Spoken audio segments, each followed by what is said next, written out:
cranky.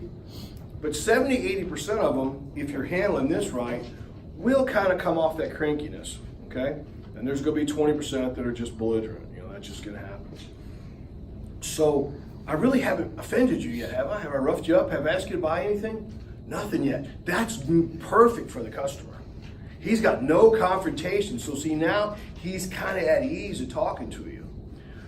Right below the current vehicle, I'll usually ask him what else you have at home. He'll say, well, I've got a 2015 Impala. Great. What's my next question? Who drives that?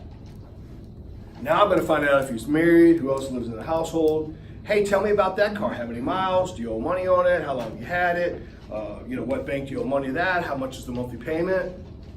Still not really feeling any heat yet, are you? Not yet? So now we're just having a good old conversation. We're talking about fishing, because you know probably where the guy works. What else do you have at home? Because you might have a kid's car or somebody else's car at home. Unless you got a farmer that's got like 65 trucks, you know what I mean? You don't keep going. But at least now, you and this customer know that you've earned the right to do a little bit of digging, to do a little fishing. And what I usually ask them is, let me ask you this. When you get ready to do something the next time, which one of these are you going to upgrade?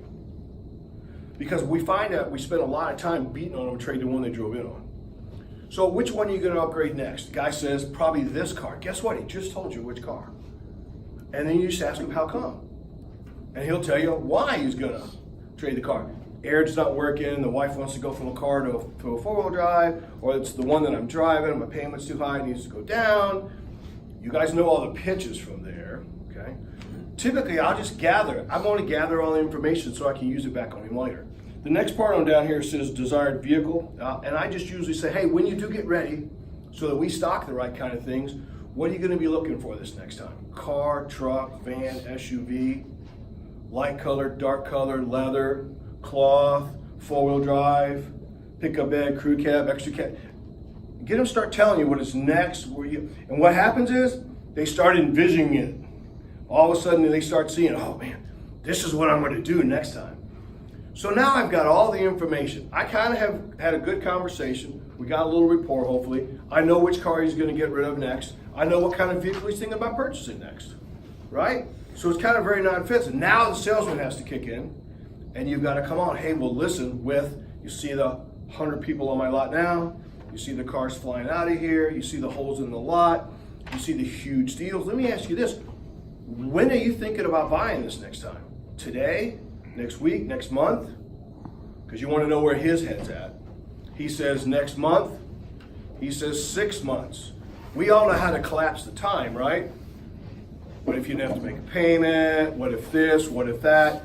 You start the what ifs. So let me ask you this, if the deal was wonderful enough and I was able to make sure you don't have a payment for 90 days, why wouldn't you want to take advantage of all these savings? I got people saving $2,000 to $10,000. Don't you want to be involved in on that? Guy goes, no, really, I like the cars I got.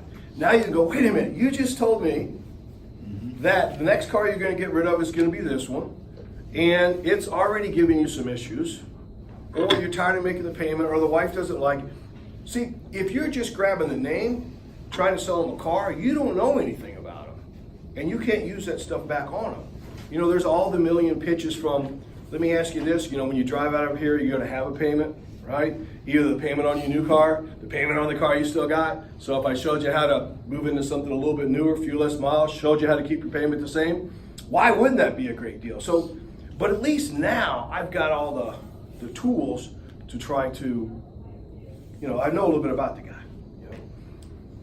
Below that is, income and Social Security.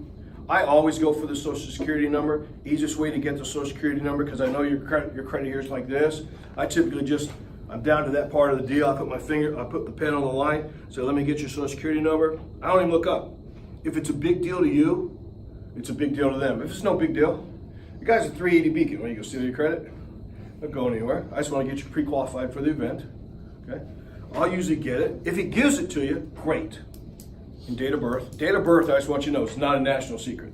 When you're sitting at the desk, Aaron and Rob will tell you, it's great to be able to look at it. So do I have a 99-year-old guy, or do I have a 16-year-old kid that you're telling me about?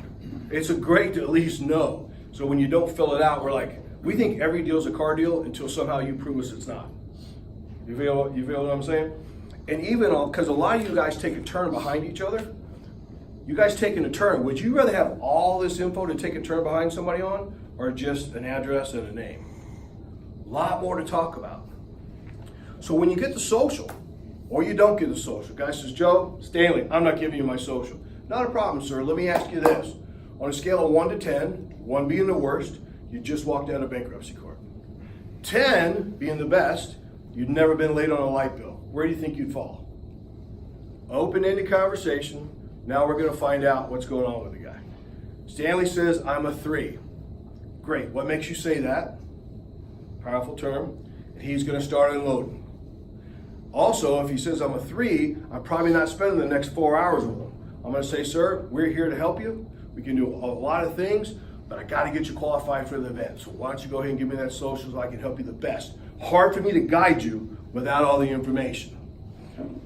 Or the guy says, hey, I think I'm a 10. What makes you say that? I just walked out of the Chevy store 2 days ago. I was an 810. They tried to bump me $5 in the box and I left. Same guy telling he's not interested, right? Bam. Not interested, right? But wait a minute. You were signing up 2 days ago. Things happen. Customers, you gotta realize, they're not gonna tell you all the truth unless you ask it the right way. The other strong part about that is when he says I'm a 7, you're able to say, what makes you say that? Man, let me tell you, I kind of went through a divorce, had a couple issues, I had child support. Now you got that sitting next to him, counseling, good old buddy, old pal. Man, don't worry about that. Dude, I got you. Listen, you're here to get a car. That wasn't what he was here for, though, was it? He was here for the project. You need a car. Let me ask you guys real quick if you don't believe it. Everybody needs one or wants one, yes? 2 types of buyers, wants and needs. But I'm saying everybody walks through the door, either needs a car or wants a car. Let me prove it to you. If they got that 300,000 mile car, they need a car. They just cashed out the $500 million on the lotto. What's the first 2 things they buy? Car and house. Hold on, they don't need a car. So if money's not the object, people want to buy a car. I don't care if they got a 1-year-old car, they want a new car. If they got a 5-year-old car, they want a 3-year-old car. So everybody either needs one or wants one if money wasn't an issue. Okay, we just got to walk them down that path. I tell you where we try to go from here is once that customer says, hey, listen, Chris, Stanley, if some of this is starting to make sense, and if any of this kind of works out, I would do something today. The next step we take them to keep from having them fall out so late, in the process, is we'll go for some commitments at that point. What I mean by that is, guy said, yeah, I would probably do something.